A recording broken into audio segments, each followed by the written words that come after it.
So welcome to our conversation on globalization after COVID-19, the role of the ABCF. We have a challenging and historic task before us. Just a week or two before COVID, on January 18th, the ABCF joined with the bank and the Chinese embassy to celebrate the 5th Fish and Dragon Festival, the most successful to date. It proved to be an enjoyable blend of Bajan and Chinese culture, with the participation of visitors from China's Jilin province. Then came COVID, and Barbados was suddenly cut off from the rest of the world as airlines ceased to fly. Our island remains marooned with only a handful of essential cargo lifelines. But we know that that will only be so until commercial airlines return to the skies. Airlines will resume sooner rather than later because the current shutdown is draining the airline. If it is prolonged, many will go out of business, and the ramifications for the economy in the US and Europe would be intolerable.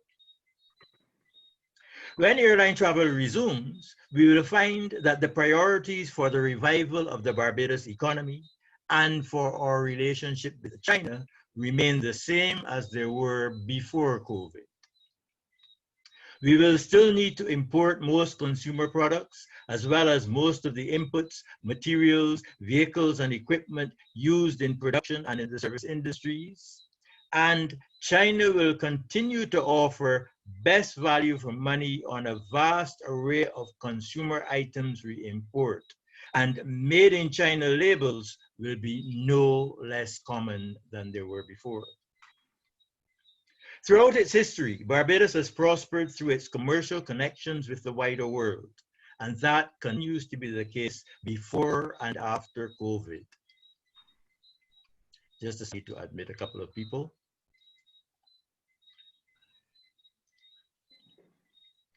China is the world's largest trading nation. Inevitably, China will play a prominent part in the future of Barbados and the Caribbean. Moreover, in the post-COVID world, international cooperation and global exchanges and interactions are more important than ever. And strengthening relations with China is an essential part of that global framework. Could I ask everybody to please mute their microphones, please? The mission of the ABCF is more vital than ever today because we are an aspirational organization that looks to the prospects for a future of enduring prosperity. We should expect in that future to maintain and strengthen our commercial links to North America and Europe. But we should also expect to expand our commercial links with China and the fast developing nations of Asia far more rapidly by orders of magnitude. China's importance as a source of imports and investment will continue to grow by leaps and bounds because Barbadians get better value for our money in China, and Chinese investment is often available on better terms than investment from alternative sources. Commercial relationships are built on trust, and the best way to build trust is through personal relationships. It is the mission of the ABCF to create avenues and opportunities, as many as possible, for Barbadians and Chinese to deepen our understanding and appreciation of each other's culture and way of life. Mutual understanding and empathy are the foundations on which trust is built.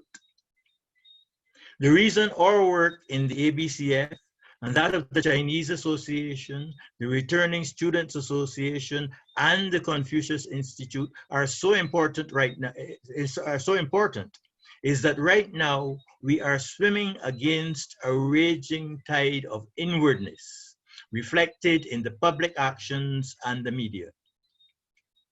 Some may excuse it as the usual reaction of societies in the grip of unknown terror. Be that as it may, This inwardness is nearsighted and self-defeating. The future belongs to those of us who swim upstream towards understanding, cooperation, and ever more intensive international commerce based on trust. Our associations, the ABCF and the others just mentioned, are small torches leading the way to a prosperous future. We are here this evening, and I again warmly welcome you to discuss how best we may get this job done.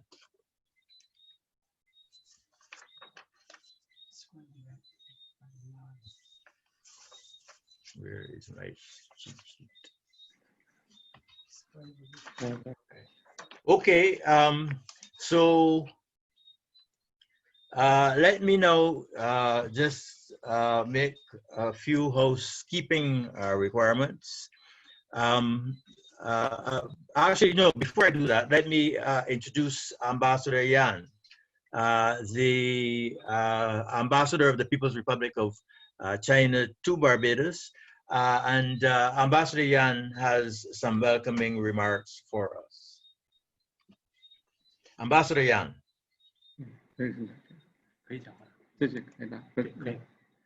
Thank you, Dr. Worrell.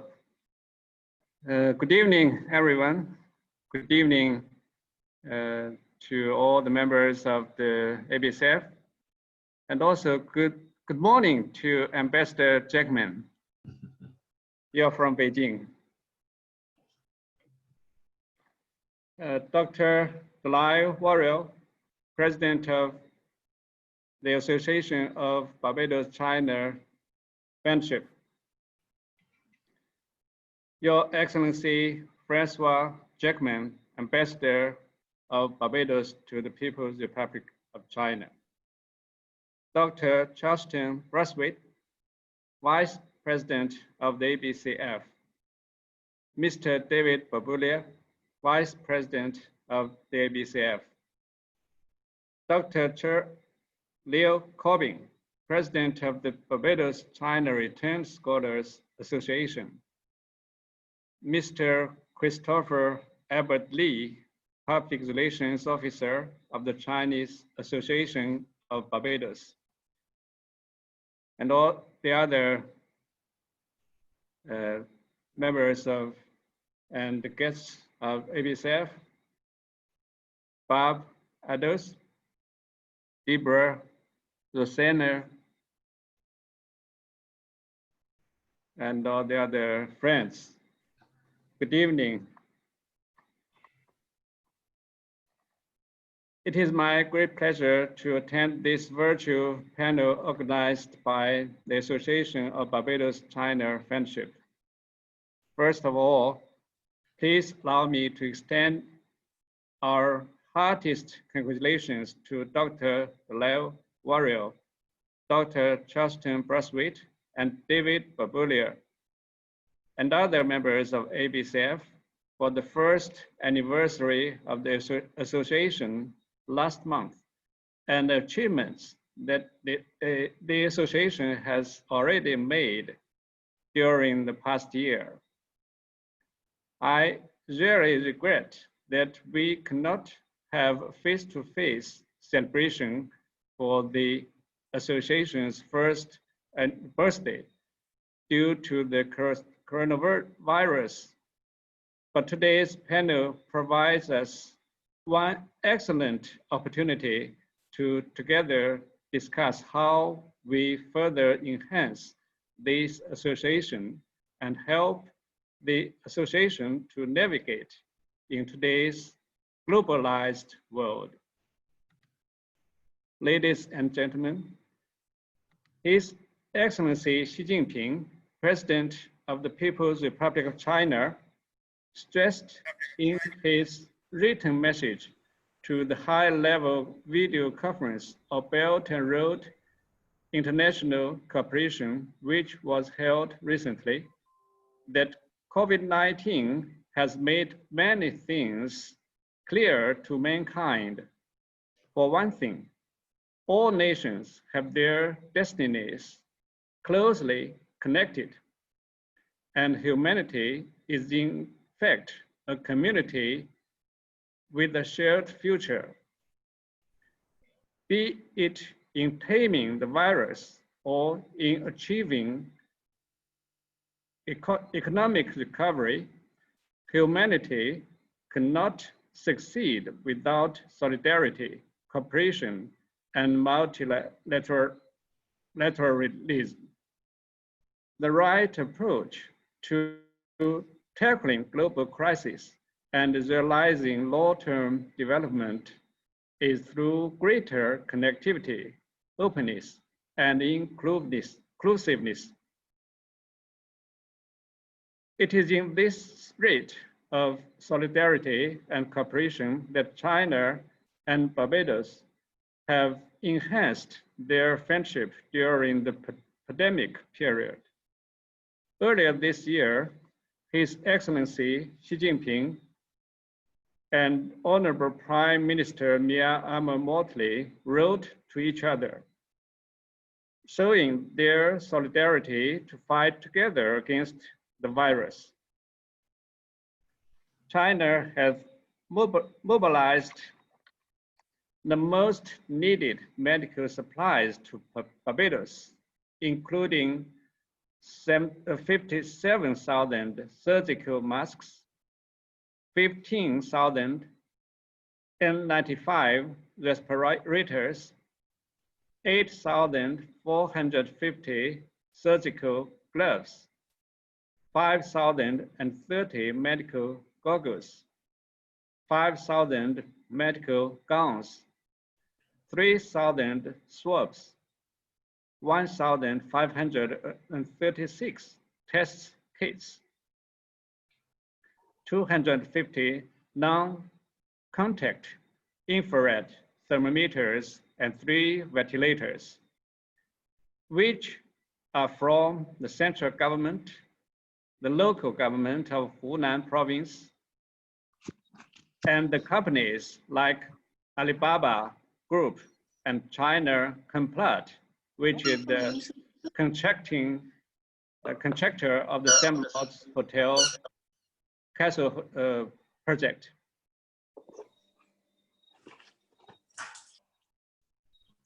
Mr. Du Jiahao, the secretary of CPC Hunan Provincial Committee, wrote to Ambassador Jackman to show solidarity to Barbados' efforts for combating the COVID-19. Besides, we also invited the top Chinese frontline medical experts from Chongqing municipality, where Chinese medical team in Barbados come from, to share their know-how and experience with their Barbados peers, which we hope could enhance our Beijing friends' capacity to cope with the epidemic.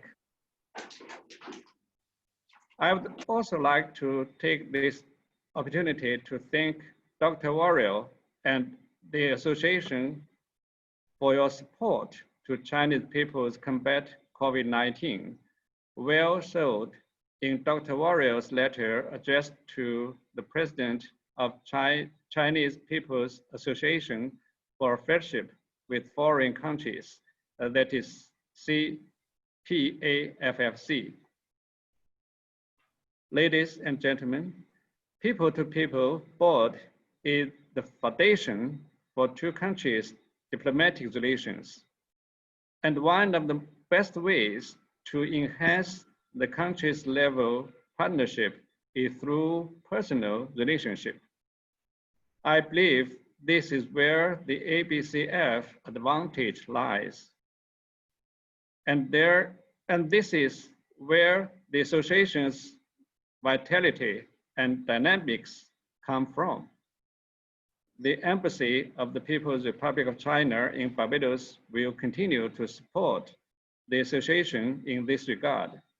And I hope this aspirational organization can continue its work to enhance the mutual understanding, cultural exchanges, and people-to-people connectivities between our two countries in the future. Here are my initial suggestions for your consideration. First, the association could continue to help Barbadian people to understand China better. For example, during the past month, China, as one of the countries hit by the first wave in this pandemic, launched a resolute battle to prevent and control its spread, making people's lives and health in first priority. China adopted extensive and thorough payment methods and has for now succeeded in cutting all channels for the transmission of the virus. And China has also fought shoulder to shoulder with the rest of the world and tried its best to provide humanitarian aid in support of the international community's endeavors to stem the pandemic.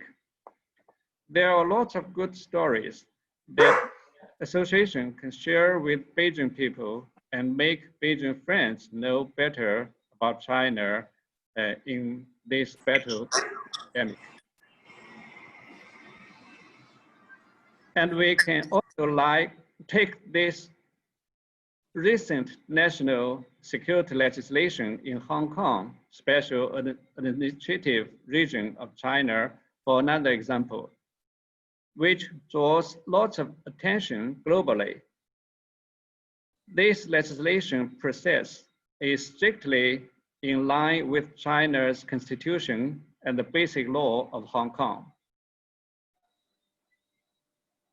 The purpose is to restore Hong Kong's rules of law and promote its prosperity and stability while protecting Hong Kong people's right and freedom at the same time. This legislation is highly welcomed by the majority of Hong Kong people. The embassy welcomes ABCF to follow this legislation process and see what changes will happen in Hong Kong in the future. Share your observations with your friends in Barbados and let them know the development in Hong Kong and in China at large. And I may also suggest that the association could create its own Facebook or Twitter account, which I believe will greatly increase the reputation and popularity of the association in Barbados and in this region. Which I can share with you that the embassy has created a Facebook account and Twitter of myself since last September, actually. And it enjoys highly popularity in Barbados. Many followers we have now. Second, the association can continue to engage in the bilateral exchanges. During last year, the embassy invited the association to communicate with Chinese delegations visiting Barbados, including delegations from the Ministry of Foreign Affairs of China, the CPAFFC, and Hunan and Jilin provinces. They had wonderful talks, and the association gave very constructive advice to the delegations on how to push forward the bilateral cooperation in the variety of areas. The embassy hopes to maintain this tradition, to invite the association to engage with the coming delegations and provide their wisdom. Please accept my gratitude in advance. Third, the association can continue to enhance relations with the CPAFFC. The CPAFFC is the main organization which is responsible for people-to-people diplomacy in China. Since the establishment of the ABCF, the two associations, the ABCF and the CPAFFC, have frequent interactions with each other. The CPAFFC sent officials and art troops to Barbados in May last year to congratulate the ABCF's foundation. Dr. Worrell and the president of the CPAFFC have conducted friendly correspondences during the past month. I'm very happy to hear that recently the CPAFFC supplied masks to ABCF to show their solidarity to friends in Barbados. With that said, I hope the ABCF could continue the good interactions and cooperation with CPAFFC. The embassy will continue to support the association in this area. Last, the association can continue to cooperate with other China-related associations in Barbados to enhance China-Barbados friendship. We are never alone. During the past year, I'm happy to see that ABCF have cooperated very well with the Confucius Institute under the leadership of Mr. David Babulier and Dr. Li. The Barbados-China Retained Scholars Association and the Chinese Association of Barbados, as well as with our embassy and Ambassador Jackman's embassy in Beijing in many events. As we have the same goal, our efforts should be put together where it's applicable. In this regard, I call on the association and all other China-related associations in Barbados to work together. And the embassy will continue to work with you to make our contributions to China-Barbados friendship. I'm afraid that I should stop here, and I'd like to listen to the other panelists' interventions. Today is the Dragon Boat Festival, which is a traditional Chinese festival, which is very popular in China. Falls on the 5th day of the 5th month of the Chinese lunar calendar to remember a great ancient Chinese poet, Qu Yuan, to join dragon boat races, to enjoy sticky rice dumplings wrapped up in bamboo leaves. I wonder if Ambassador Jackman have already tasted that. The 粽子, to wear 5-colored braids and perfume sachets for good luck. And most importantly, quality life and health. Here I wish you all enjoy peace and wellness in this special holiday festival of China's Dragon Boat Festival. Thank you all. Thank you, Dr. Worrell. Thank you very much. And let me join with you in wishing happy Dragon Boat Day to all our participants. We very much appreciate your sort of full your commitment to supporting our work and the and the assistance that you've given us over the years. You know, I think that we thank you for your advice and for your suggestions. So now let me make a few housekeeping announcements before we move on to the panel. I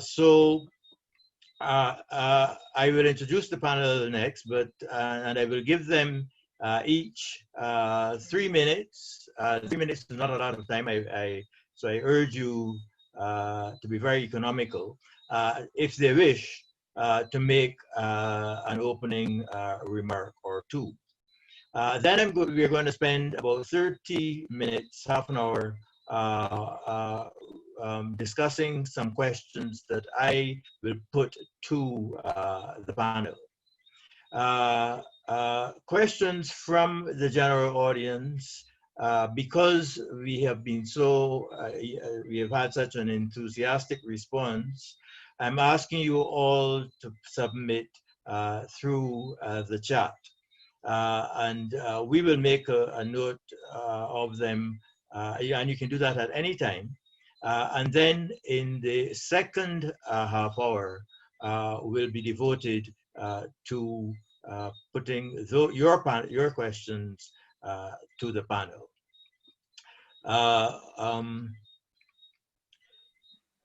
Our session is being recorded, and we are going to post it on the website once we're done.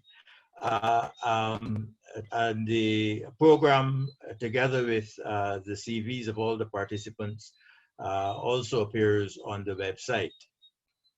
If you have longer comments, which we are not able to, we probably will not be able to accommodate during the course of the evening, I encourage you to send them to the email that you got inviting you to this meeting, because we would like to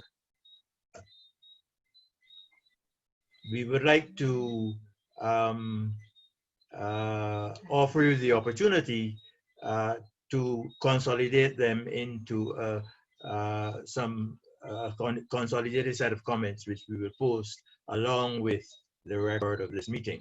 I'm getting a message that my speaker is not working. So can you wave if you are not hearing me? I don't see anybody waving, so I assume that the message is wrong and that the speaker is working. Okay, so just briefly, as I said, the CVs of the panelists are on the website, so I will not repeat what is there. His Excellency François Jackman is the Ambassador of Barbados to the People's Republic of China. He was a former coordinator of the co-director, sorry, of the Confucius Institute, and he was instrumental in establishing the Embassy of Barbados in China between 2009 and subsequently served as consular in the embassy until 2014.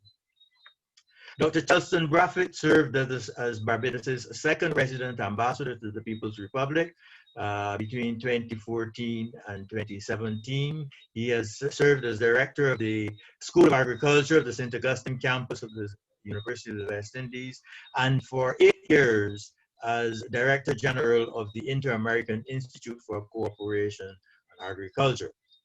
Dr. Che Leon Corbin trained for 7 years in traditional Chinese medicine, including study and clinical practice at the Nanjing University of Traditional Chinese Medicine. And Christopher Lee is the Public Relations Officer for the Chinese Association in Barbados. His family migrated from China to the Caribbean over 100 years ago. Albert is a tourism training and development consultant. Okay, gentlemen, in that order, Francois, would you have some initial comments for us? Thank you, Dr. Worrell, and good morning to all in Barbados and elsewhere. Good morning in particular to Ambassador Yan, the members of the executive of the ABCF, and all of the friends whom I recognize and am delighted to see, including my predecessor and former boss, Dr. Brathwaite. I'll keep the bulk of my comments for the substantive part of the discussion, if I may, but I'd just like to say that with regard to the relationship between Barbados and China, it is now in its 44th year. We celebrated 43 years of diplomatic relations just last month. It's a relationship which, despite the asymmetry of its partners, a very small country and a very large country, has served both countries extremely well over these 4.5 decades. It's built on a solid foundation of mutual respect and friendship. And so it's in a very good, and it has grown in really extraordinary ways in the last decade or decade and a half, tracking in many ways China's own tremendous development. So the relationship, I think, is in a good place, and the recent support that China has provided Barbados and other Caribbean countries in the fight against COVID is a perfect example of this. Having said that, and this is where organizations like the ABCF, like Confucius, like the University of the West Indies have a role to play. It's a relationship that still needs to be filled out in many critical areas. And I'll cite two, and then I'll keep quiet, and we can discuss some of those in the discussion if you like. One area is in terms of our academic research and understanding at that level between the two sides. There is little in the Caribbean that's being done in terms of research on our relationship with China. And in China, there is little that's being done on the Chinese relationship with the Caribbean. So that's a gap which we need to plug and which has important consequences and valuable spin-offs when we plug it. The second gap, I think, another gap I think we need to plug urgently, and this is more to do with the Caribbean, is at the level of the Caribbean itself. Our relationship with China is often done on a bilateral basis, but there are many things that the countries of the Caribbean share in their relationship with China and would benefit more from if they did this together.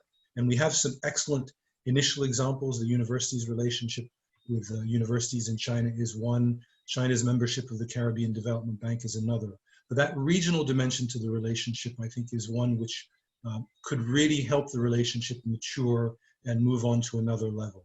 So those are two examples of areas where I think the relationship has room to grow, and I hope we can discuss that further in the coming minutes, and then even in the future after that. Thank you. Thanks, François. Chelston.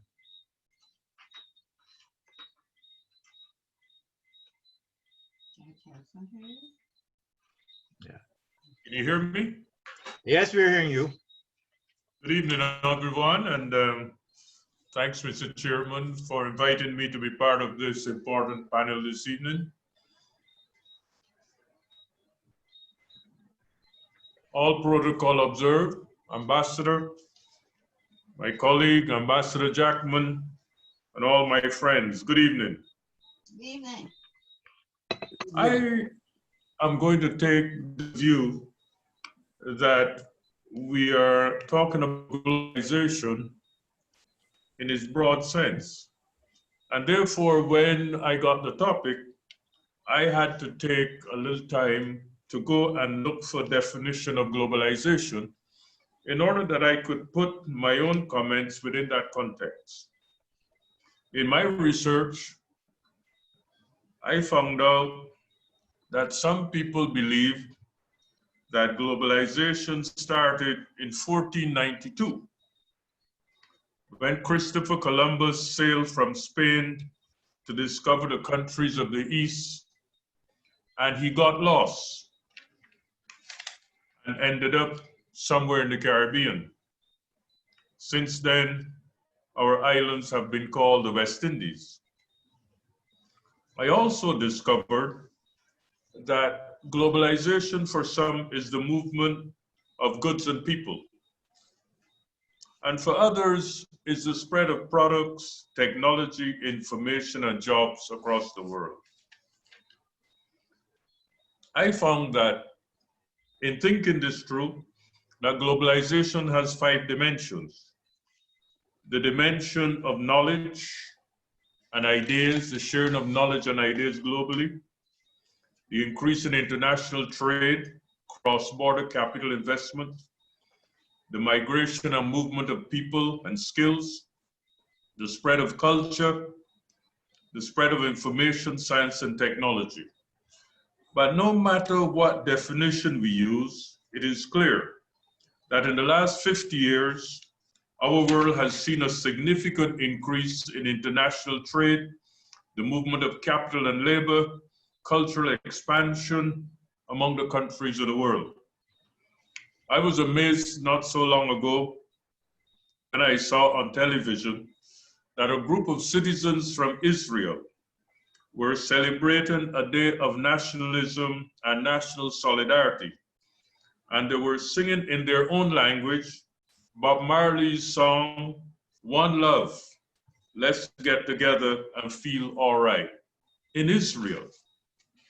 Today, the world has indeed become more multicultural, multidimensional.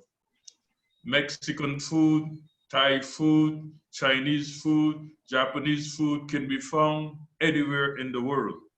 Caribbean music can be found in Asia, Latin America, Europe, Australia. And there's a view that in England, that the best thing that happened to English food was the fusion of international cuisine. The global spread of culture, information, goods and services, plants, animal diseases, technologies, and people will continue in the post-COVID world as we recognize the benefit of global cooperation and global integration. The globalization will also continue to recognize that the fundamental problems that we face cannot be solved by individual countries. They require international cooperation. Problems like climate change, poverty, inequality, pandemics such as COVID, all require international cooperation. And so in 2015, 186 countries of the world signed the Paris Agreement on Climate Change. However, soon after the signing of this great agreement, some countries, some of the major contributors to the problems of climate change, withdrew from the agreement.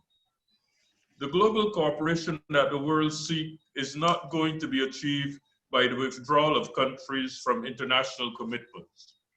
The network of international organizations set up after the Second World War, such as the World Bank, IMF, United Nations System, World Health Organization, FAO, PAHO, are all critical to us promoting a more global world. Now is not the time to withdraw from these international agencies. Now is the time to strengthen the agencies and allow them to play their appropriate role in helping us to establish the global village in which we live and to address the challenging problems that we face. I am aware that the new government of Barbados, led by Prime Minister the Honorable Mia Motley, has clearly stated that Barbados and Barbadians must engage the world. And engaging the world implies understanding the world.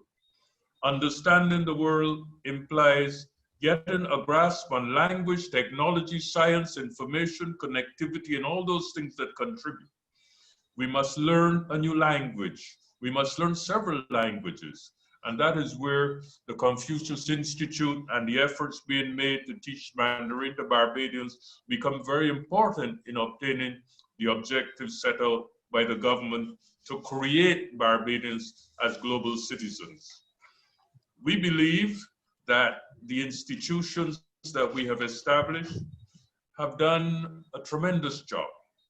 The countries of the Caribbean have done well in the management of the COVID pandemic. Chelston, I hate to interrupt. 2 minutes. While the efforts of individual countries must be applauded, To a large extent, we have done well also because we cooperated with each other. In other words, regional cooperation is important, and I hope that the post-COVID agenda will see us strengthen CARICOM and strengthen the international relation. The point made by Ambassador Jackman that we should be presenting a global strategy and a global image in our relationship with China is critical going forward. I would stop at that point, Mr. Chairman, and thank you for the opportunity to share a few words and a few thoughts with you. Thank you. Next, Che Corbin, where are you? Dr. Worrell, thank you very much for having Ambassador Jackman. Thanks for joining us from so far away. And really great to see such a turnout to this online event. From my angle, and happy Dragon Boat Festival to all from us at the Returned Scholars Association. Being a returned scholar myself, I and my team at the Returned Scholars Association, we are always actively encouraging other young people and perhaps also the not so young to travel to China to study or do continued studies, or as Ambassador Jackman mentioned, also academic exchanges also will come out through this. In order to bring a group of people together, or an association, or a nation, or two nations, I think perhaps first it is a matter of people, because it is people who will do the work, people who will study, people who will exchange, and people are the scholars who will do the researching. And at the end of the day, all in terms of government relations is also again a person-to-person interaction at the end of the day. And so going forth to engage in from the Caribbean perspective, to engage in studying in China or doing researching with China, also researching specific to China disciplines like myself, traditional Chinese medicine, or philosophy, or going through arts, health culture. This way, the people attain a broader view of the background that the people in the other country, China, where in this case, will be coming. So understandings will be swept away through misunderstandings, sorry, will be swept away by friendship. From my medical angle, I do encourage the exchange of health culture, methods, and perspectives, because we here in the Caribbean have a strong culture of use of herbs. We go to the beach, we do eco-health, we do our exercises. You see Bajans on the road early in the morning, exercising strongly. And one of the most interesting angles I find to begin a conversation about culture is via health, because everybody can agree on this, and especially as we see in these times of this epidemic. And so health becomes a strongly united factor in culture. And the views on both sides then also allow each side to understand, oh, this is not just something that happens in China or something that happens in the Caribbean when it comes to matters of people, but when you're so far away in terms of distance and history, but then the same problems of people come across, then we understand, oh, these are people problems. We can solve these through friendship, as we do here at the Association of Barbados-China Friendship. Thank you very much. Thank you, Che. And last but not least, in this initial round, Chris Lee.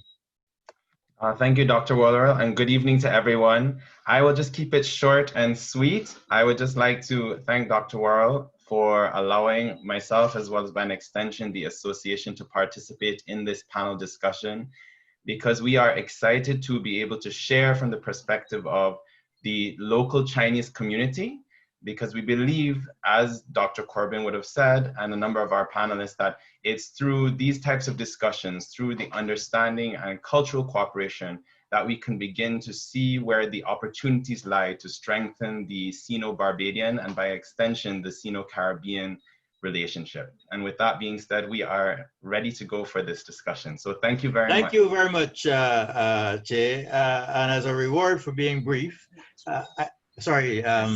Christopher, and as a reward for being brief, I'm going to direct the first question to you.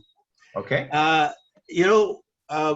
One of the things that concerns me is the fact that so many of the items in daily use by Barbadians are made in China. And that is a testament to the benefit that we derive from trade with China. We could import most of these goods and source most of these services from elsewhere, but they would be more expensive and we would get less value for our money. It is a practical necessity that we strengthen commercial ties with China so that we can continue to enjoy that benefit. This is a reality. This is not speculation. So my question is, how can we impress this reality on the Barbadian public? Because that is by far and away the greatest benefit that we derive from the association and our relationship with China. Okay, all right, well, thank you very much again for that question. So what I would say is that at this point in time, especially in such a pandemic where everyone is looking to tighten their belts and to really manage their costs, not only at the individual level, but on the country level, and by extension, the global level, I think it is on the part of the association, it's just a matter of stating the facts and the dollars of cents to explain that in our relationship with China, that they do seek to help us in managing our economic situation by managing our costs through imports, while at the same time, what China has done is they've also had a number of different platforms opening the doors to allow us to export, which again then gives us another opportunity to not only manage the cost factor, but to look at additional opportunities to gain revenue, and especially within the aspect of foreign currency and exchange. So I think it's about having those discussions such as this, such as being able to point out the fact of the pure economics of the matter, as well as to also elaborate and give further depth to the fact that based on previous perceptions that things coming in from China may be not of a good quality, that is not necessarily the case. It's that China is able to provide a very vast range of quality levels for different products. And so that is a way that we can sensitize the greater public. So to develop on that a little bit, you talked about platforms. Exactly what, I mean, what, give us some examples of platforms, because that may give us some idea of the things that we can make, that we can introduce more people to. Right. So of course, one of the key ones that I can think of is that of China having the International Import Expo, which they had in Shanghai. So they would have allowed and created the opportunity for many countries all over the world to come and promote their local products and local brands, so that Chinese people can get to know what things we have to offer, things that they can bring in that may be unique or different, and that will add value to their economy and their culture. So that's one of the examples that I can think of right away. So what about the online purchasing platforms and payment systems and things of that nature? Are there any ways, for example, that from Barbados you can get access to? I mean, I know you can get access to. You have access to online platforms Yeah. for actually ordering things and so on. But what about payment?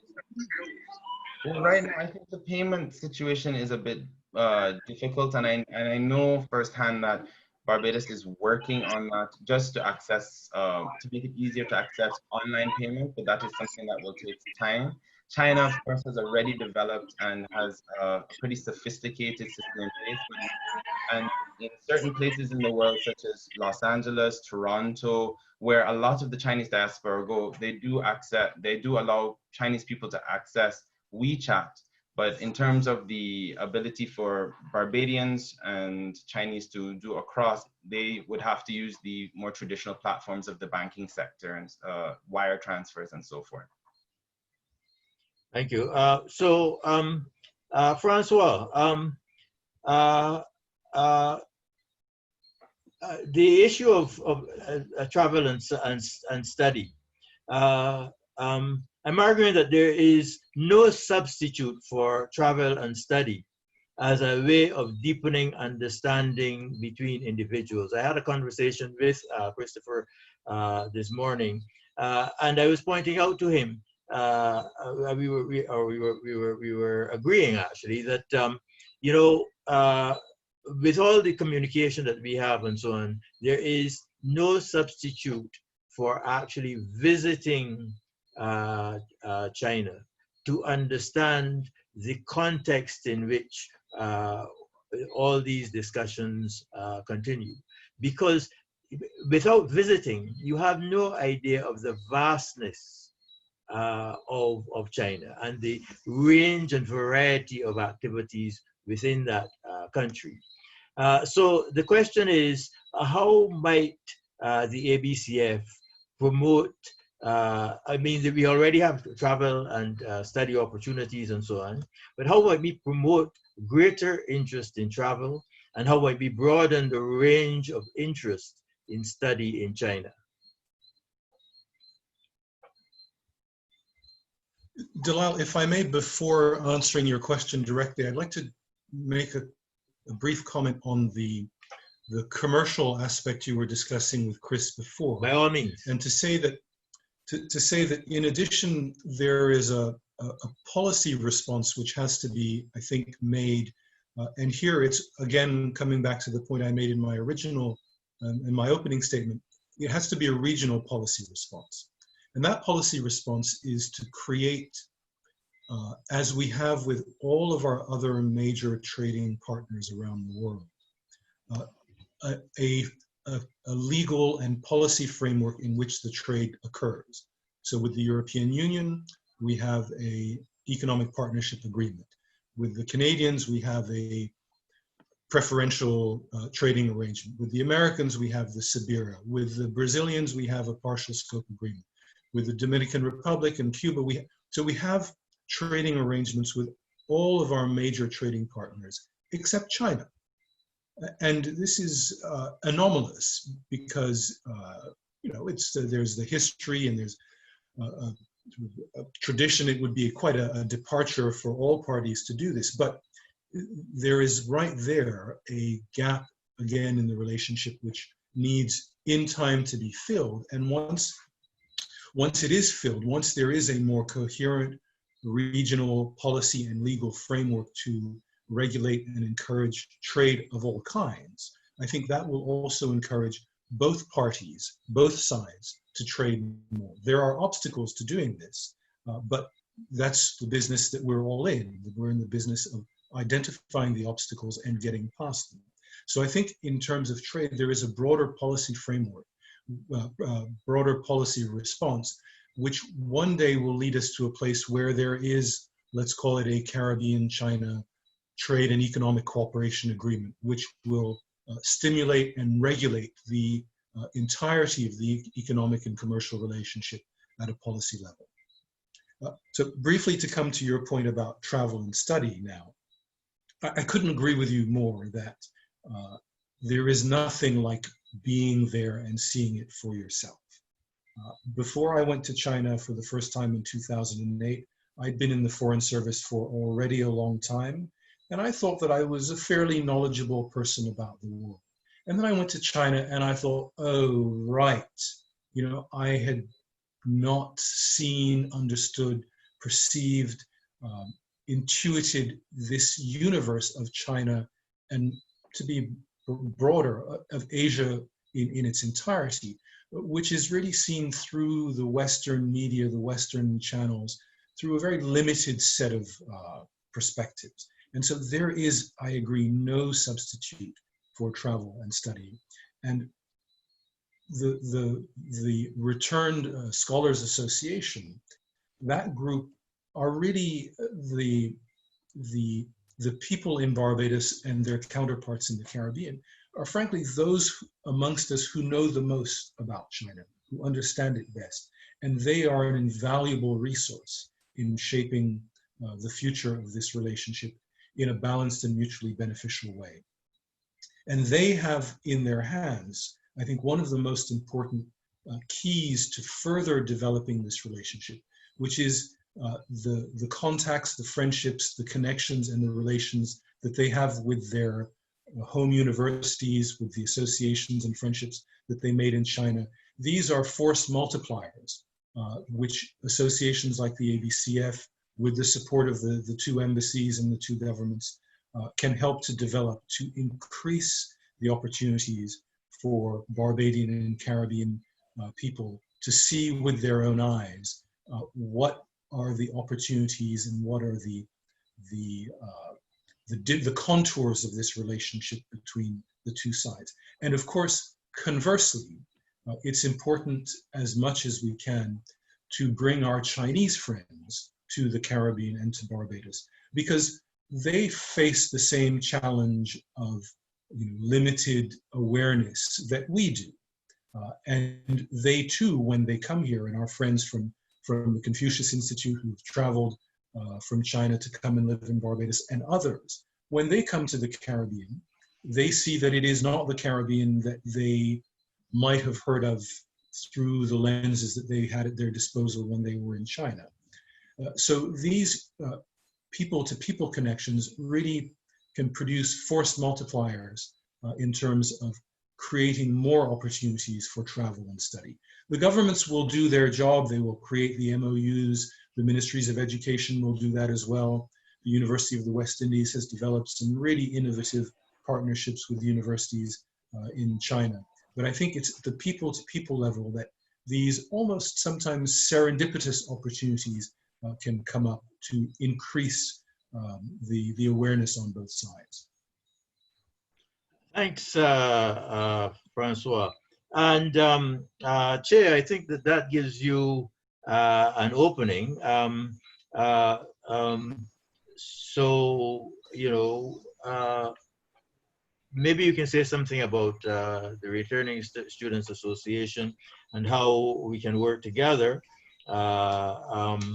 to expand the connections. I like the idea of the multiplier effects that Francois mentioned, and how we can encourage create more opportunities for Barbadians through hearing your stories and so on to venture field in China, and for Chinese to come and spend time and build relationships in Barbados and the Caribbean. Che.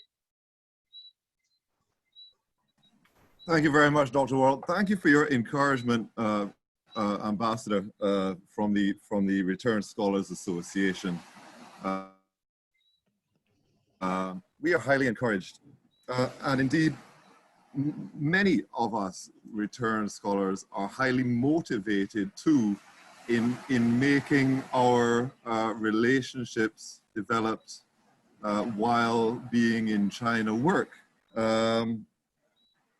To the point where, I have family who are, perhaps they've haven't been to China, but they look at me and they say, you speak Chinese, you should be rich. And, which is not immediately the case. And so the fact is, I have had some success using personal relationships to develop regional projects, but I did not do so alone. My part would have been driving the project, guiding the project, but I did have the help of my my elders, you know, like Dr. Brathwaite, François, Dr. Fisher also was always there to guide me forth areas which I was not familiar with. You know, they don't have a business section at the traditional Chinese medicine university, and so in collaboration between us as a collective, and sometimes I hear my dear friends, perhaps in the Chinese community, say to me hurtfully, Caribbean people, Bajans, everybody is great, but sometimes are not united enough. And so I think also our Association of Barbados-China Friendship, in the first instance, unites us here on the Barbados side to know, okay, we are all going together and we have a connection with China. We can pool resources and knowledge. What, if I may, Che, I would like you to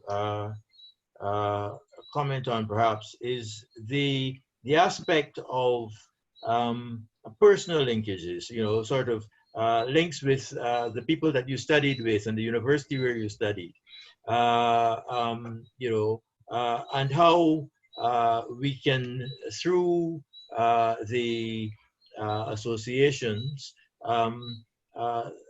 you know, through these linkages, refer people to others who may share, you know, their similar interests and so on both sides of the water, you know, so that, you know, because what we are saying is we are trying to build an alternative infrastructure to the formal infrastructure. So, you know, the point that Francois makes about the need for having the appropriate legal frameworks and so on is vitally important.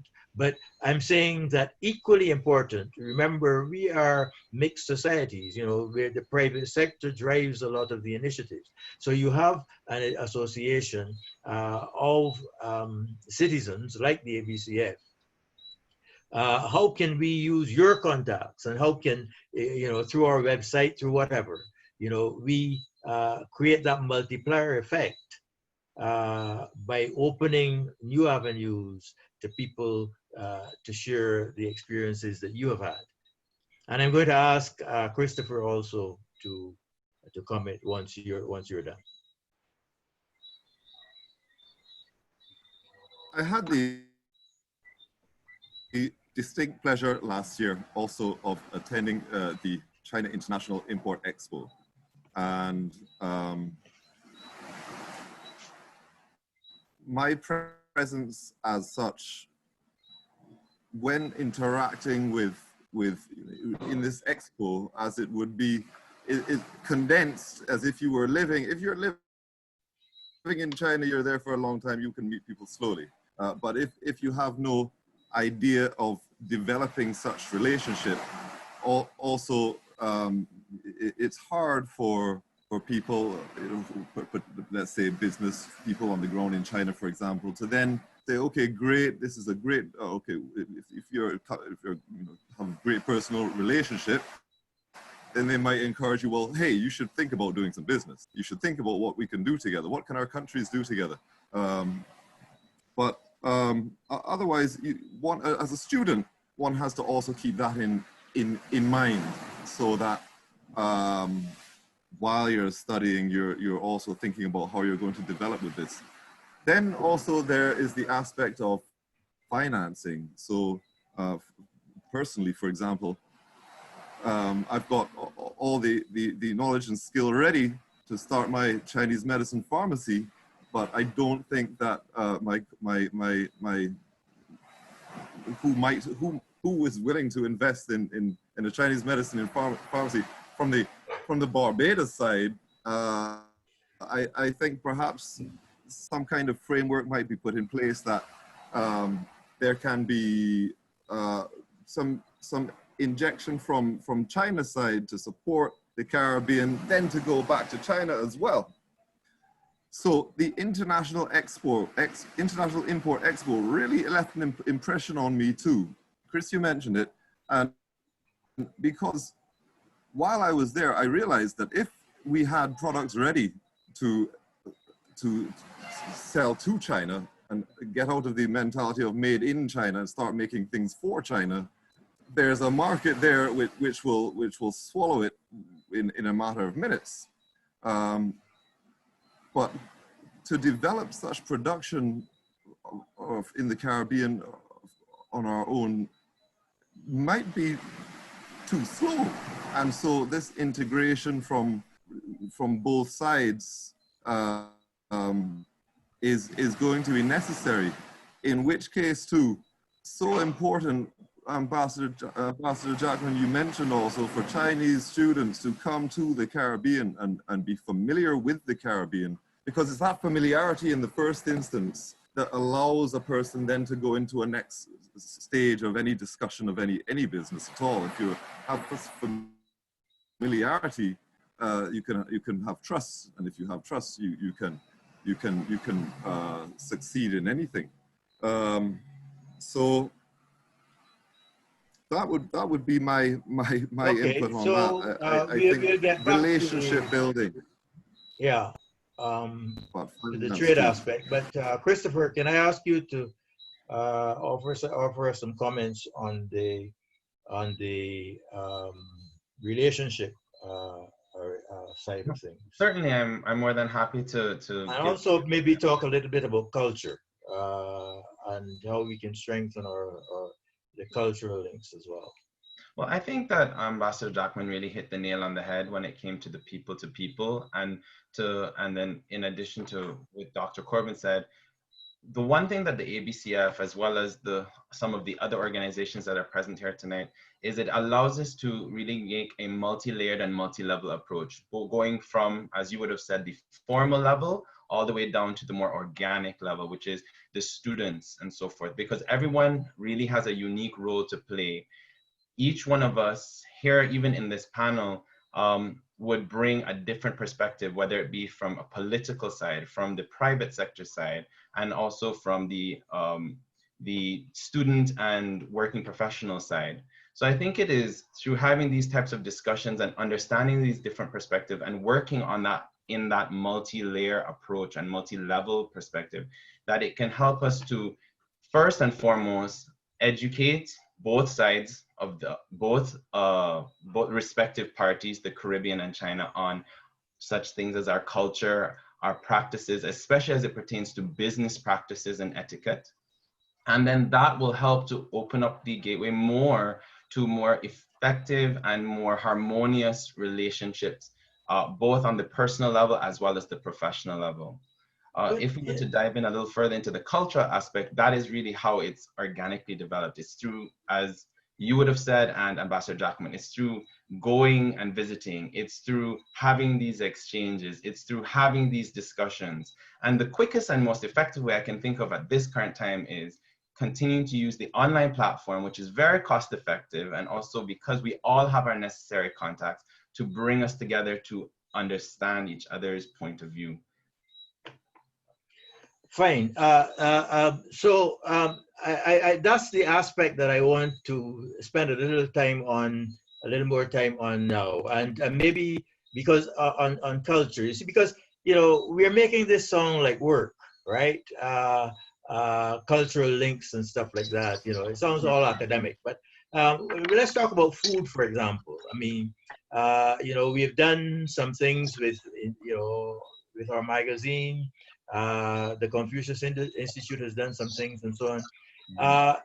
So I'm saying that how can we leverage those aspects? Because I think that the links that become most exciting and have the strongest legs in taking us forward are those that are fun, you know, and entertaining, you know, the troops that come.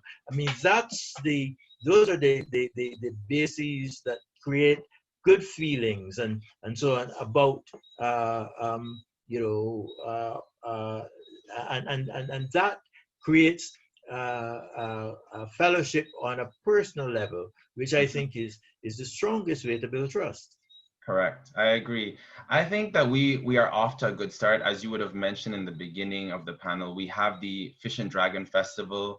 We have in Beijing, the embassy has done the caucus and the embassies have done a great job of having different expos that participating in expos that allow us to showcase the Caribbean culture. What I would say is if we can expand and develop on that concept is to help to create that database of the different content. For example, I know for certain that there's some Barbadian artists that are in China that do different skits and different vlogs on their experience. And so maybe trying to find a way to consolidate it in a space so that way, whether it be Barbadians or Caribbean persons that want to know more about Chinese culture or vice versa, Chinese people that want to know about Caribbean culture, that they can go to a very one space or one resource area that has the links of all of our different associations that can help them to know, okay, this is where I can go to get everything I need on the Sino-Caribbean relationship or the two different cultures. Thanks. And actually, that is one of the things that going forward, we among the associations need to work on. Yeah. And you know, I put a lot of emphasis on the website that we have built for the ABCF. The advantage, and this is something that you know, I have seen knowledgeable people have commented about. The advantage of a website is harder to do as compared to social media is permanence. And so if you only have social media and you don't have a website, then you know, it is very difficult to build influence, because the social media has an impact, immediate impact, and then goes away. Your best bet really is to combine social media with an actively maintained website, because the other alternative is to have a website which is static and nothing is posted to it. Then nobody sees a reason to visit it. So I hope that through you know, our collaboration, we will be able to make more effective use of our website. And also, you didn't say anything about food, though. Well, I mean, as we would have discussed before, the Confucius Institute, I think, has also been doing an outstanding job in trying to educate the wider Barbadian population on traditional Chinese culture. And we've also had some discussions as someone from the association on being able to showcase the more modern and contemporary aspects of Chinese culture as well. We know currently the Confucius Institute would have started a culture series, and one of them called One Dish, where we would have been able to, one person would have showcased the Barbadian dish and how to make it, and one would have showcased the Chinese dish. And this was all in one space. And there was a discussion on some of the similar ingredients that we use, because I think what the key take home for me really was the showcasing the similarities as well. While we can celebrate, we should celebrate the differences. There are some similarities that Caribbean and Caribbean culture does have with some aspects of Chinese culture, specifically in the ethnic minorities and in the South. Because let's not forget that a lot of the Chinese culture that is being represented in a lot of the countries all over the world, but primarily in the Caribbean, is Southern Chinese culture. Yes, and the food specifically is very reminiscent of Southern Chinese cuisine. So these are all some of the smaller aspects. These are some of the little details and things that not everybody knows, but some of us in this panel have had, and in the attendees have had the opportunity to see and understand that difference as well. So it's through those types of online and in-touch exchanges that I think have helped. Music as well is a very big part, which is why, again, the caucus has made a point to assisting in bringing up artists from the Caribbean so that Chinese people can get to hear the music. One of the things that I've been really happy about is seeing the response by the Chinese population when a lot of our artists are playing, for example, in Beijing. They seem to be very happy and very in tune and very attracted to the music. So there's a lot of that opportunity there that I think once we continue these types of conversations, that we will begin to understand where are those unique opportunities. And if I may pay homage to the embassy in Beijing, one thing that they've done as well to help is understanding your channels and your market, because they have created that a local account which will educate people on the embassy and the work that the embassy does, and by extension Barbados and what Barbados has to offer. But part of it is in English and also in Chinese. So it's about trying to find that synergy and using both types of platforms to help to relate to both markets. Thanks. So let me remind our audience that I'm looking for you on the chat. If you have any comments, which we will deal with once we have a couple more rounds of questions among the panel. So let me cycle back to you, Chelston, on the question of globalization. I think the point that you made in your opening remarks is the point that, that's what drives us. I mean, it is obvious to everybody that, the globalization, however you define it, and you give us a very comprehensive, sort of description, a practical one of what it actually means, is the future. So the question is, what more can we do, and how can we more effectively get that across to the majority of the audience that needs to change their mindset? I would say that to a large extent, the message that globalization is key to the future was brought home very, very directly by our approach to dealing with COVID. COVID created an understanding of the oneness of our humanity and that we live in a global village. The pandemic began in China, and within a short time, less than 2 months, it was all over the world. That in itself is an example of the connectivity and the relationship that exists in the world today, where we're joined together in a single global space, where in fact the problem of one has become the problem of all. And I think once that message is clear to us, we begin to understand the need to interpret the challenges that we face, not only in national terms, but in global terms. We depend on others for our survival, whether it's food, medicine, air transport, air quality, because we're all in this together, to use a cliche. But the more important issue, which I think was planted and positioned by François, Ambassador Jackman, is the need for us to have a Caribbean vision and a Caribbean strategy. Because at the end of the day, globalization is not only about the larger global, but it's also about the regional. It's also about us having a regional approach to tackling our problems. And COVID, in fact, reinforces that. Just recently, we were talking about food security.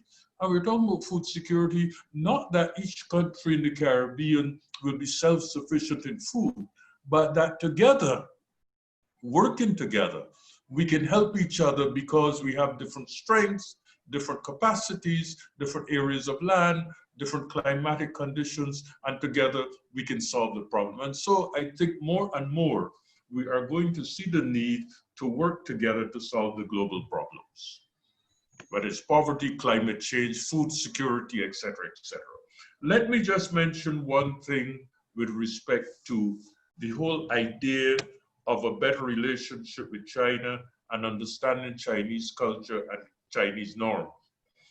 I have suggested that we should have membership of our association of Chinese persons and Chinese officials who have worked in Barbados.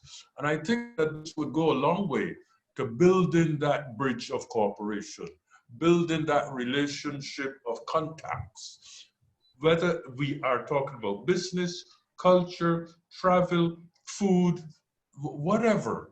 We can build new relationships if we bring into our association those persons who have lived and worked in Barbados as members of the association, making it a true China-Barbados relationship, a China-Barbados true association, having Barbados and Chinese as members of the arrangement. And therefore, I believe that there is great potential for that kind of cooperation. Thank you. Thank you. Okay. So maybe at this stage, since you know, we are getting toward the end of the time that we had allocated, I can page through the chat and see whether there are any general questions that we can put to the panel.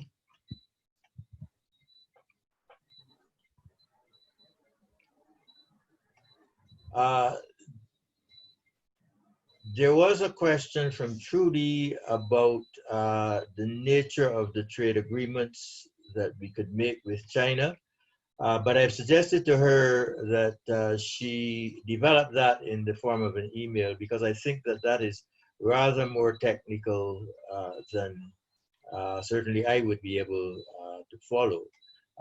And so I think that that would be a more productive way to do it. And then we could maybe invite François to respond and then have a summary which we could post on our website.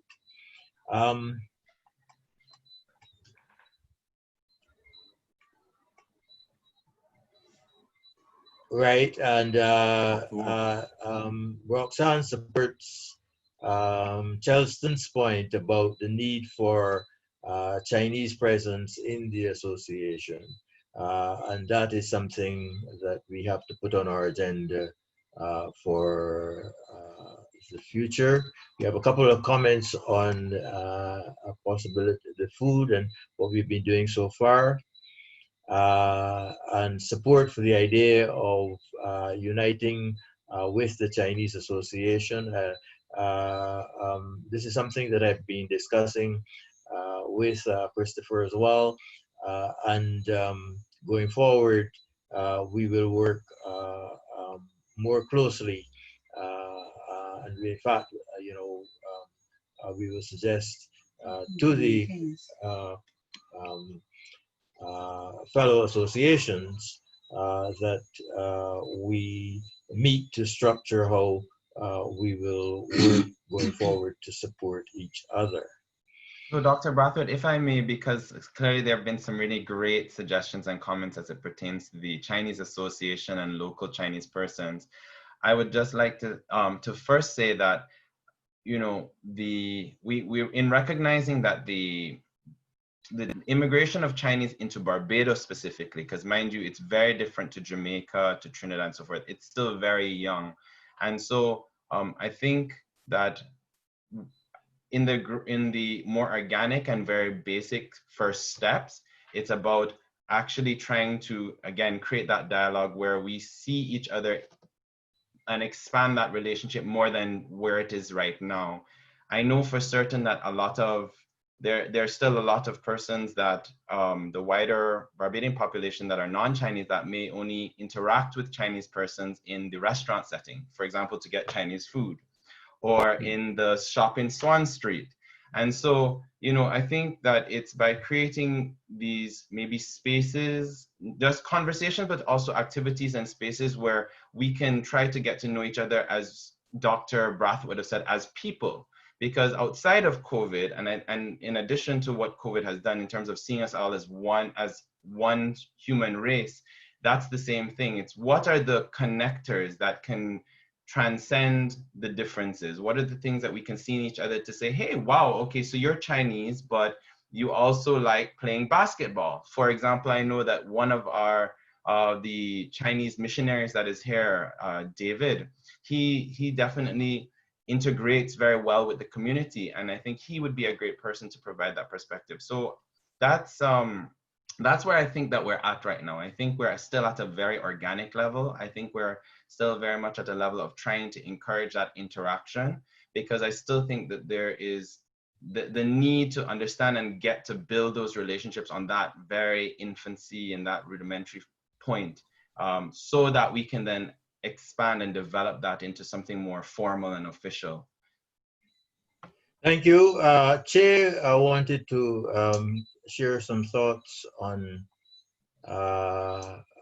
language and jobs. Che? Dr. Worrell, correct. As a student, going to study is one thing, but I also often have, you know, now young people, they looking for jobs across the Caribbean. Now they come to me and they say, well, can I hear I can teach English in Asia, I can go Korea, but what about China? They want to know. Okay, so I go to my connections in China, some of them in education, as you know. I say, look, I've got great young people, they want to come and work in China. What happens in China is this. There is no formal agreement to say that Bajan people have great English, that Caribbean people speak great English. For there to be, for Caribbean people to be able to access jobs, primarily as language teachers is the biggest market, but they're also in other university posts concerning, you know, teaching a subject, for example. I mean, there are engineer posts and whatnot for factories, but looking at the immediate and easiest to approach in terms of language teaching and being able to be accepted as a language teacher within China, because you go to China, you go to a school, they say, oh, is this person from America? Are they from England, or are they from Australia? No, they're from Barbados. Oh, Barbados, we've never heard of that. Do they speak English there? Is that their first language? And so I have heard, and correct me if I'm wrong, that Jamaica has taken the step to be formally listed as an accepted English teaching country, where English teachers can then go from Jamaica and get jobs in China, be accepted.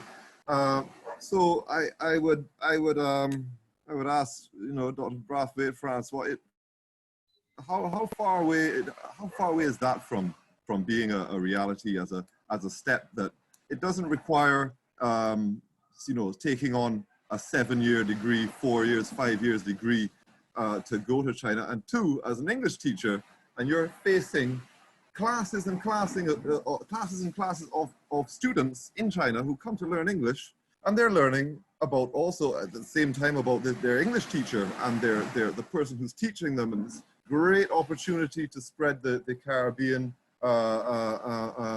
word for people to be familiar with the Caribbean, because as you know, everything in Che, the first instance is okay. Just to interrupt for a second, Che. Trudy is saying that you need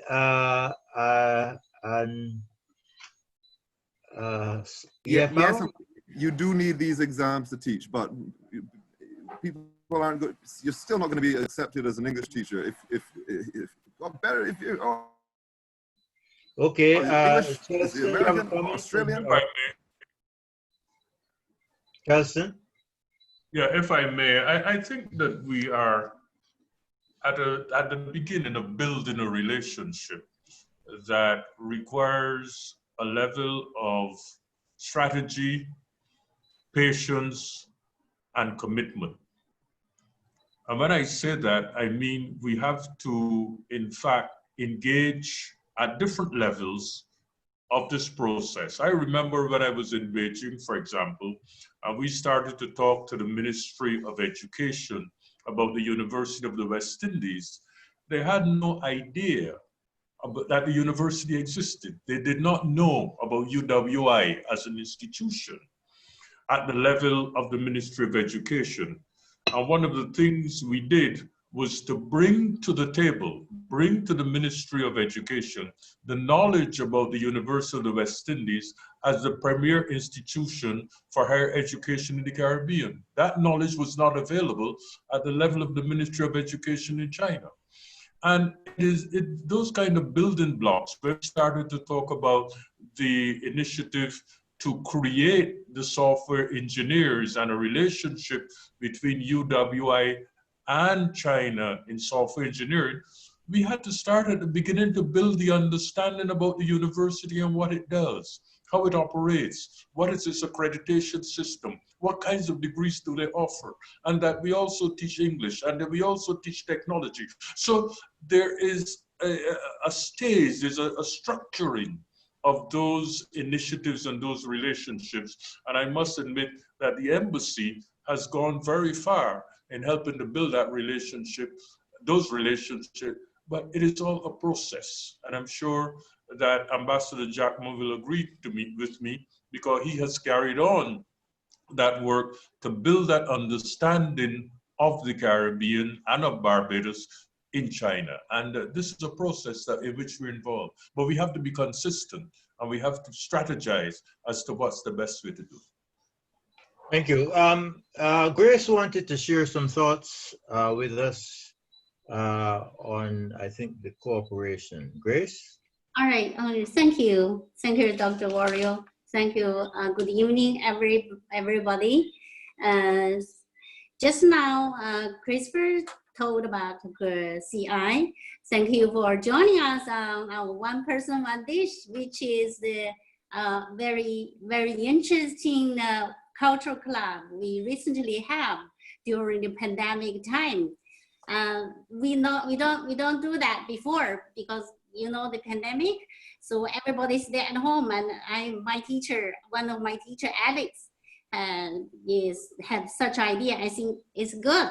So that is the One Person, One Dish, how it comes, and we are still in a series of that. We have done 3, and welcome all to join us because online we can invite people even in China. So yeah, so I can say, Dr. Ambassador François, you can join us. All right, so I want to share a few words about mutual understanding from my own experience. Before I came here 2 or 3 years ago, I was some kind of frightened, every day I just lead a very simple life from Confucius Institute to my home. The only 2 ways, from or at office or at home or on road. So that happened. Yes, we have friends, yes, of course. But besides that, except that, I never dare to go outside myself because I don't know here. It's very strange to me. I don't know here. After 2 years, I became familiar here. I can walk out even if it's not so bright, it's dark outside, I can walk out. Why? Because I know so many people who are so nice. I get accustomed to Barbadian people, very simple, very very positive every day. You enjoy life more, you take it easy. Your life is very, very, I think, happier.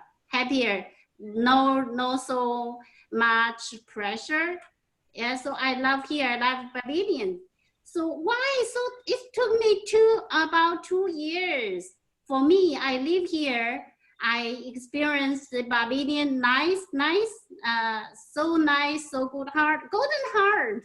So I took me almost 2 years to be so how to say it, I can hold yes, the same thing when I meet here the Barbadians, like I meet the Chinese, right? So it's not easy for every Chinese come here. We can introduce students from China to here to study or to work, but not many.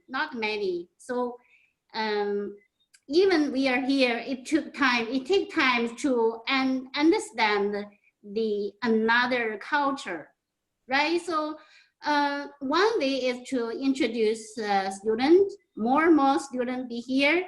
Another way is to, I don't know how to put it, marketing maybe. Yeah, so like the ambassador Yan Xiusheng had told us that media, social media, that way we can influence more. Why? Because you don't know, you hear.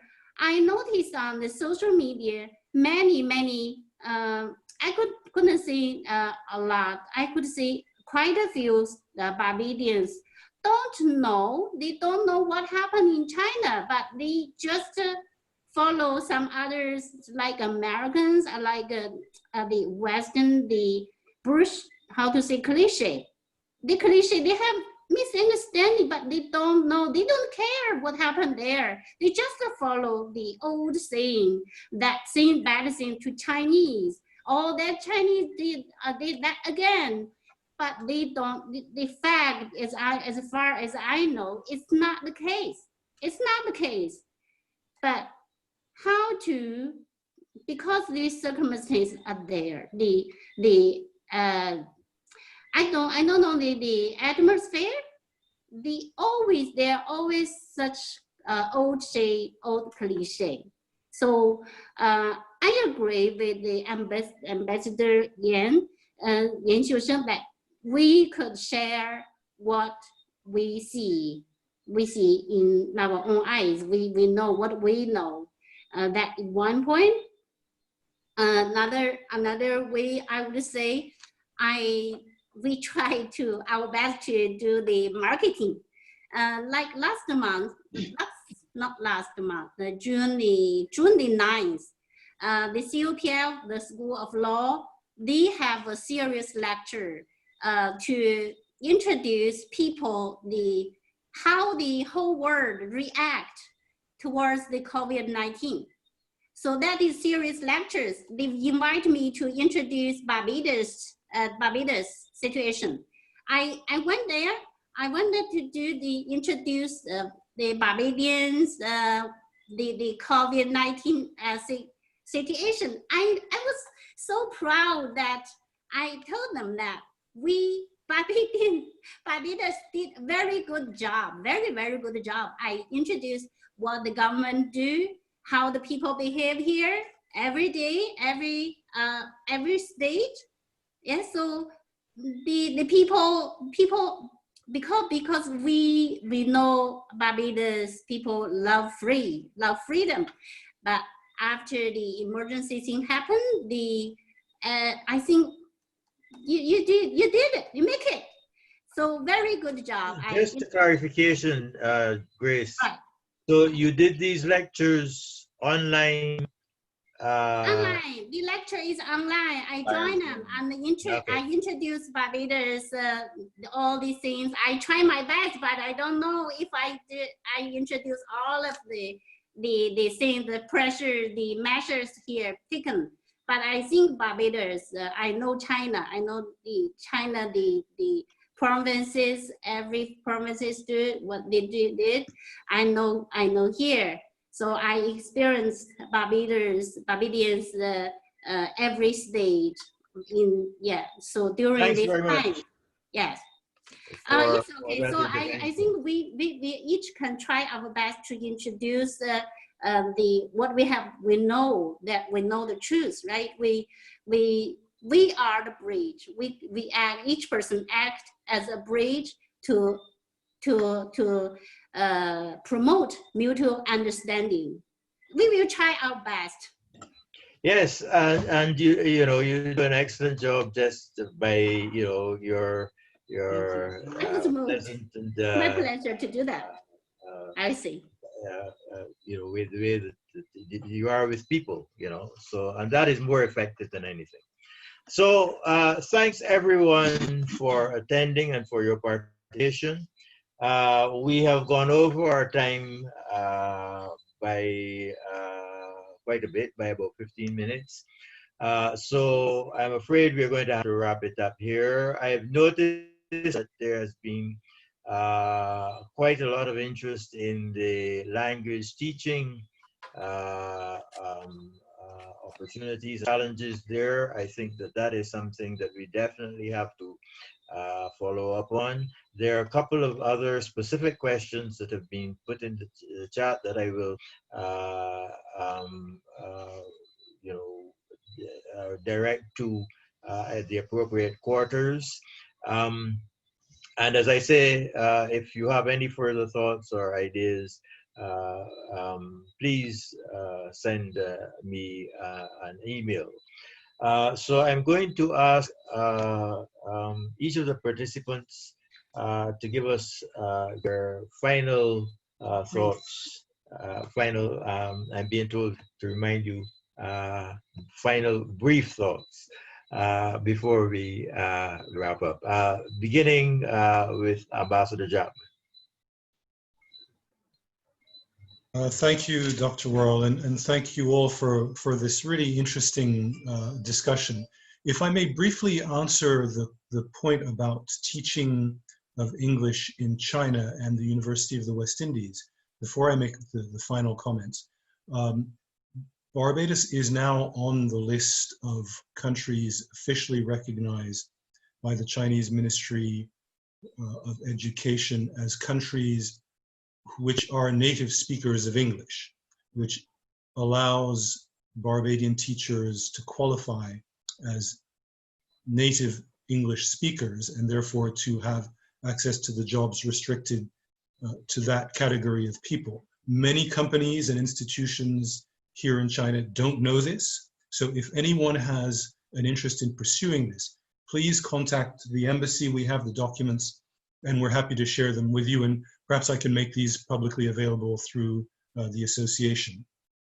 Secondly, the University of the West Indies, as Dr. Brathwaite mentioned, is now also on the official list of the Chinese Ministry of Education of universities recognized by the Chinese Ministry of Education as universities to which Chinese students can go and with which Chinese universities can have relationships. So we have made some progress, some institutional progress in that regard. There is obviously more room for development in both of those areas. But in closing, I'd just like to say that if I may come back to the points, the 2 points that I made at the beginning, we need the regional coordination. Barbados is too small to have a powerful, well-balanced relationship with China on its own in the broader context. So we need to have our Caribbean partners with us to shape this relationship, to give it the direction and the oomph, the energy, the ambition that it has, and also, frankly, to make the relationship more interesting for our Chinese partners. Because Barbados is certainly, for all of us, the most important country in the world, but that's not always how it looks from the outside. And so for our Chinese interlocutors, it will be more interesting, whether it's politically, commercially, or otherwise, to be able to speak to the whole Caribbean as a group. So we have some work to do in that area. And underpinning that, as I said, is the need for our academic and our educational institutions to drill down into the foundations and the possibilities of this relationship. UWI, the Sridath Ramphal Center, the Faculty of Law, our friends at the Confucius Institute, our friends at CUPL are helping here. But we need to go further because we don't want to build a relationship which is not created upon solid scientific, dispassionate analytical knowledge. And these are keys, I think, to unlocking some of the real extraordinary opportunities that this relationship offers to both sides. And Dr. Worrell and colleagues, opportunities like this to have discussions like this, to raise questions like this in an open and free way are invaluable. And I've been taking notes, and I've frankly got quite a bit of homework to do in terms of follow-up. And I would say to everyone here, if they think there is something that they would like their embassy in Beijing to work on, just reach out and we will have a go at it, because this is really a carnival of ideas, and the more, the merrier. Thank you. Thanks very much, François. Chelston. Thank you. I would just like to say that we've made significant progress in strengthening the relationship between Barbados and China. And the work that is being done will redound to the benefit of both societies in the future. I'm very pleased to see that the university has established a course in Chinese here in terms of getting students to understand China and its place in the world today. And I believe that with time, the Chinese will also establish institutional relationships to understand the Caribbean better. I do remember visiting the University for International Studies in Shanghai, and while they had considerable work on Asian studies and Russian studies, European studies, and Latin American studies, there was little or nothing on the Caribbean. And I think that with time, as this relationship grows, that China too will recognize the strategic relationships that we can bring to the table, and will seek for their citizens to understand the Caribbean also. So with time, I see the relationship becoming stronger and stronger, and there are great opportunities for cooperation going forward. Thank you. Thank you. I think you're absolutely right. Che.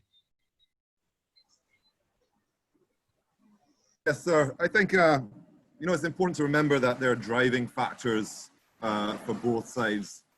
I mean, for myself, I might be a big fan of Chinese culture, and I will go just to, my driving factor is knowledge. There are, for those that are looking for, otherwise, why is someone going to learn Chinese? Why does someone want to come to China? And the other way around, why would Chinese want to come to the Caribbean? And so driving factors, while for jobs are important. And I'm so pleased to hear the news, François, on this, the acknowledgement of our excellent English here in the Caribbean, because mostly we're assumed to be a Spanish-speaking region. This should be highly publicized, so that when folks go and apply for jobs, they can throw that in there. Your government accepts us, so that's great there. On the Caribbean side as well, Grace, Director Lee, you make a good point. It is not good. It will not do for Caribbean people to be jumping on the media bandwagon portrayed by some to portray a certain image of China. It won't do, because one of the best factors that I sort of advertise to Chinese, you should definitely come to the Caribbean because we're not discriminative down here. This is a safe place to come for Chinese people. We need to protect that. This is a job for the association to do as well. And vice versa, in China, our friends, our collaboratives of the association, and I'm looking forward, Dr. Worrell and team and all involved here, that to linking up with our collaborating partners on the Chinese side of the Chinese Friendship Association agreement, so that we can work on both sides to make sure that we are portraying our regions, our nations in the best manner possible. Put the best foot forward and go in good faith, work with good people, and the rest will follow. Thank you. And Christopher, last but not least. I believe all my distinguished fellow panelists have pretty much covered most of what I believe to be my similar sentiments. So to echo that, it is clear that this is a multi-level, multi-layered approach upon which we all have a unique positioning and set of resources that we can apply to this. And I would like to commend Dr. Worrell and the ABCF, because what you are doing is exactly where we need to go, is putting that first step forward to having these types of discussions by trying to understand the different perspectives and some of the different challenges as well as opportunities that are in store and available to us. And I think it's through this kind of continued effort that we should be able to strengthen what already has been done to introduce the wider Chinese population to our culture and what we have to offer, and similarly what we can do to introduce to our counterparts as well. So thank you very much for this opportunity. Thanks very much. And let me thank Simeon, our webcaster, who has been in the background helping me to record the session. To all of the panelists, Ambassador Yan, Ambassador François Jackman, Dr. Brathwaite, Dr. Corbin, and Christopher, and to everyone who participated, all those who offered comments and suggestions. We're going to go through the chat and make a note of all the comments, and I said, try to respond to those that we weren't able to cover during the conversation. And thanks for, I think we've all learned a lot, and it's been a wonderful fellowship with you all. So thanks to everyone. My final thoughts are that we who are of this mind are the future.